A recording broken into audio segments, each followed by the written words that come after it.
大家好，我是佳佳。前一阵子呢，我一个好朋友知道我在 YouTube 开启了说故事频道之后，他整个呢迷上了我的频道。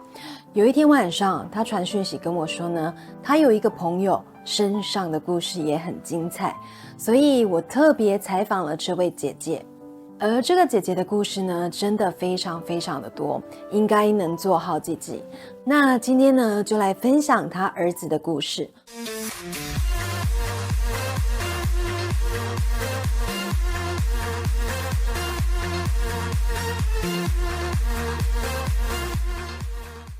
为了方便叙述，所以我将以第一人称的角度来说这些故事。故事开始咯。我在20几年前结婚后一直无法怀孕，后来到医院检查才知道呢，我原来有不孕症。当时看了非常多的医生，吃过了很多偏方，但是呢都无法怀孕。后来听别人说呢，去庙里拜拜，诚心请求神明赐个孩子，所以我也抱着死马当活马医的心情去祈求神明。说也奇怪啊，祈求神明没多久之后，我竟然怀孕了。这对我来说呢，是一件不可思议的事情。而怀孕没多久，去产检的时候，医生就说，因为我是不孕体质，所以这个孩子呢，很有可能保不住，随时都有可能流产。也因为这个孩子得来不易，所以我很珍惜他。因此我又跑到庙里去祈求神明保佑。当时我对神明说，如果我能顺利生下这个孩子，我就会带他来庙里拜拜还愿。可能是老天爷也听到了我的祈求，所以后来呢，我也顺利生下了孩子。因为在生下小孩没多久，我就跟先生离婚了，所以孩子呢都是由我或者是妈妈在照顾。当他刚几个月的时候，我就觉得儿子特别爱笑，常常会对着空气咿咿哦哦在说话，感觉就像是有人在跟他玩一样。因为儿子呢是6月底出生的，所以出生的第一个农历过年就是他刚满7个月又多几天。因为过年的时候家家户户都准备拜拜，所以我也忙了一整天。到了晚上，我在洗澡的时候，我的妈妈就大声的喊叫我赶快出来看我儿子在做什么。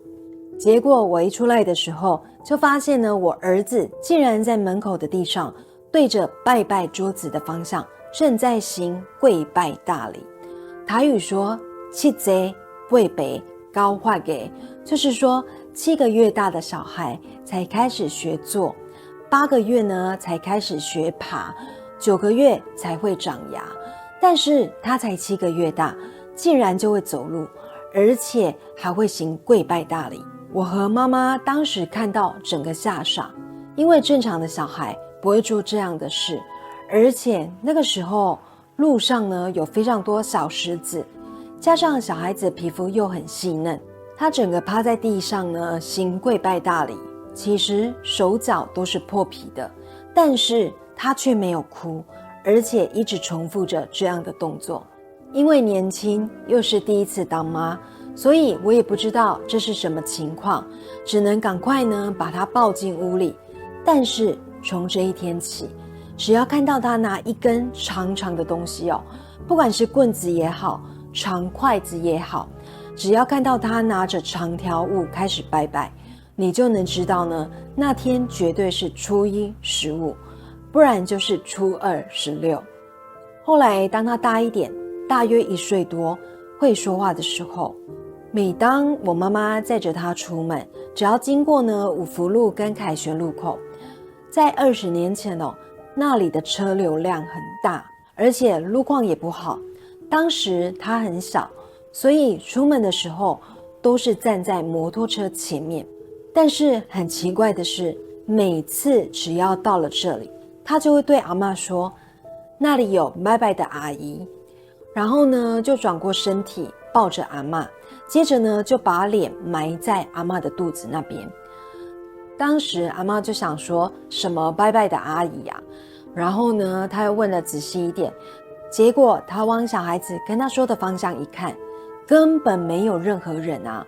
所以呢，我妈妈就嘀咕说是看到鬼哦。但是说也奇怪哦，怎么每次骑到这里啊，这个孩子呢都会做这样的事和说这样的话。所以呢，我妈妈就想说，难道他真的看得到别人看不到的东西？有一次，阿妈又骑车带他路过了一个地方，结果他就对阿妈说，那个房子上面呢有咖啡色的人，因此阿妈又往他指的方向看，但是也是什么都没看到。后来回来的时候，就马上跟我说这件事情。我就问妈妈说呢，你去的地方是哪边啊？后来才知道，小孩子说的那间房子在多年前曾经发生火灾，有烧死过人。而他说的咖啡色的人，我在想会不会就是烧死的那些人。后来为了生计我当时租下了一个透天的房子，1楼当作美发院，2楼以上呢就是妹妹跟妹婿一家人住的地方。因为当时有很多酒店的小姐都会去找我做美发，所以小孩子呢就会放在2楼玩。但是我就发现呢，他常常会在楼上的柜子爬上爬下，再怎么高的地方他也是爬得上去。有一天呢，我就问他为什么总是要爬那么高，他就说呢，他在跟哥哥玩啊。我就心想，我也就只生你一个小孩啊，哪里来的哥哥？所以呢，我又问他说，那哥哥在哪里啊？他就说呢，时间到了，哥哥就会回去了。过没多久之后呢，我儿子又跟我说，妈妈，楼上有一个阿姨耶。但是呢，那个时间啊，我妹妹跟妹婿明明都在上班工作，楼上根本是没有人啊，哪里来的阿姨？但是小孩子呢，就一直说楼上有一个阿姨，她每次呢都会来找我玩。当时啊，我一听，整个人又是一阵惊吓，怎么楼上啊又有哥哥又有阿姨，而且为什么总是要找我的小孩？因为那个时候美发院内呢，除了我之外，我还请了一个年轻的女学徒。然后这个女学徒就说呢，姐姐，我会笔仙耶，你要不要用笔仙问一下？因为当时我也年轻，根本不懂拜拜，对于宗教的信仰根本什么都不懂，都是别人怎么说我就怎么做。所以当时听完之后呢，我就心想，那就试试看吧。仪式的进行是由我们2个人的右手轻轻的互握，并且呢，在我们的手中间呢插着一支笔。因为只有我们2个人，所以如果对方用力在拉扯，我可以很清楚的知道对方有在用力。但是说也奇怪那个笔竟然缓缓的自己动了起来。最后出现了几个讯息，一个是什么禁箍，另外一个是天公庙。到这里我才想到，在小孩还没有出生之前，我曾经到庙里去拜拜。因为当时也不知道庙里有什么神明，只是想说呢，有什么就拜什么。后来去到了天公庙才知道，原来笔仙说的禁箍指的就是陈靖姑，就是临水夫人，又称为顺天圣母太后元君。她是妇女还有儿童的守护神，跟大家熟知的诸神娘娘、七星娘娘信仰有些相同。因为在孩子还没有出生之前我曾经祈求神明可以保佑孩子顺利出生，并且说如果孩子顺利出生的话，我就会带着小孩来拜拜。可是因为小孩一出生没多久我就离婚了，又加上呢，当时长辈说小孩子3岁之前不要带出门，所以我也一直没有带到庙里来拜拜。然后这个时候我才想起，为什么我的儿子从小就会在初1、15或者是初2、16做着拜拜的动作，还会做出跪拜行大礼的举动。原来是因为神明出现在他的身边，教他膜拜的动作，也借由小孩提醒我要带孩子回去拜拜还愿。因为这些事情，我更确信呢，我儿子有阴阳眼，也因为担心他又看到什么，所以我后来呢就把小孩子放在1楼的店里。有一次因为客人比较多，所以呢我跟学徒都在忙。过没多久，他忙完之后就跑来对我说，姐姐，弟弟呢在玩刀片，而且呢他把刀片都放在手上玩啦。我一听整个吓死了，因为店里的刀片是美发用的双面刀片，那个非常锋利。平常呢我们在帮客人削头发的时候，只要不小心削到，手马上就流血了。我听完之后赶紧拿着毛巾跑去找儿子，结果就看到他把所有的刀片紧紧地握在手心里。我心里想，完了，这个一打开，手一定是伤口，整只手一定都是血。因为这样我也不敢硬抢，只能连哄带骗对他说呢，你手上拿什么啊？可不可以分我玩？结果他把手打开之后呢，照理来讲，那个刀片都是全新的，而且是很锋利的双面刀片。加上呢，小孩子的皮肤非常的嫩，很容易就画出伤口。但是没有想到，他一打开之后，竟然没有流血，也没有任何的划伤。